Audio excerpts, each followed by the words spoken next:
കേരളത്തിൽ മോഷണം നടത്തിയ കുറുവാ സംഘത്തിലെ അവസാന പ്രതിയും പിടിയിൽ. മധുരയിൽ നിന്നാണ് ആലപ്പുഴ മണ്ണഞ്ചേരി പോലീസ് കട്ടുപുച്ചൻ എന്നയാളെ പിടികൂടിയത്. പിടിയിലായത് കുറുവാ സംഘത്തിലെ ഏറ്റവും അപകടകാരി എന്ന് പോലീസ് പറയുന്നു. മനീഷ് വഹിബാൽ വിവരങ്ങൾ മഞ്ചിരുന്നു. മനീഷ്, നമ്മൾ ഈ ദൃശ്യങ്ങൾ കാണുന്ന ഈ വയോധികനാണോ കുറുവാ സംഘത്തിലെ ദ ടോപ്പ് മോസ്റ്റ് ഡേഞ്ചറസ് മാൻ എന്ന് പോലീസ് പറയുന്നത്? ഇയാളെ പിടിച്ചത് എങ്ങനെയാണ്? അഷ്മി, ഇയാളെ വളരെ സാഹസികമായിട്ടാണ് ഇന്നലെ മധുരയിൽ നിന്നാണ് ഇയാളുടെ ഒരു സുഹൃത്തിന്റെ ചായക്കടയിൽ ജോലി ചെയ്ത് വരികയായിരുന്നു. ഇയാൾ ഇവിടുന്ന് കേരളത്തിൽ നിന്നും മോഷണം നടത്തി മാസങ്ങൾക്ക് മുൻപാണ് ഇയാൾ ഒളിവിൽ പോയത്. ഇയാളെ സംബന്ധിച്ച് പോലീസ് പറയുന്നത് ഈ സംഘത്തിലെ ഏറ്റവും അവസാനത്തെ, ഈ കേസിലെ അവസാനത്തെ ആളെ കൂടിയാണ് അറസ്റ്റ് ചെയ്യുന്നത്. പക്ഷേ ഇയാൾ വലിയ അപകടകാരിയാണ്.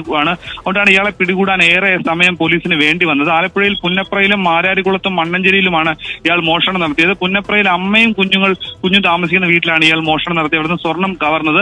നേരത്തെ ഇയാൾ മണ്ണഞ്ചേരിയിലും 2012 ഇയാൾ മാരാരികുളത്തും ഇയാൾ മോഷണം നടന്നിട്ടുണ്ട്. ഈ സ്ത്രീകൾ മാത്രമുള്ള, കുഞ്ഞുങ്ങൾ മാത്രമുള്ള വീടുകൾ കേന്ദ്രീകരിച്ച് സ്വർണം അപഹരിക്കലാണ് ഇയാളുടെ പ്രധാനപ്പെട്ട മോഷണം. ഇയാൾ 2012 മാരാരികുളത്ത് അമ്മയും കുഞ്ഞും താമസിക്കുന്ന വീട്ടിൽ മോഷണം നടത്തിയതിനെ തുടർന്ന് കോടതി ഇയാൾക്ക് 18 വർഷം കഠിന തടവ് വിധിച്ചിരുന്നു. പക്ഷേ 2018, 2020 കാലഘട്ടങ്ങളിൽ ഈ ജയിലിൽ ആളുകൾ കൂടിയതിനെ തുടർന്ന് കോവിഡ് കാലത്ത് ജയിൽ ഒഴിപ്പിക്കലിന്റെ ഭാഗമായിട്ടാണ് ഈ കട്ടുപൂച്ചനെ പിന്നീട് ജയിൽ മോചിതനാക്കിയത്. ഈ സമീപകാലങ്ങളിൽ ഇയാൾ മോഷണം നടത്തിയിട്ടുള്ളത് ഗുരുവായൂരിലും പുന്നപ്രയിലും മണ്ണഞ്ചേരിയിലുമാണ്.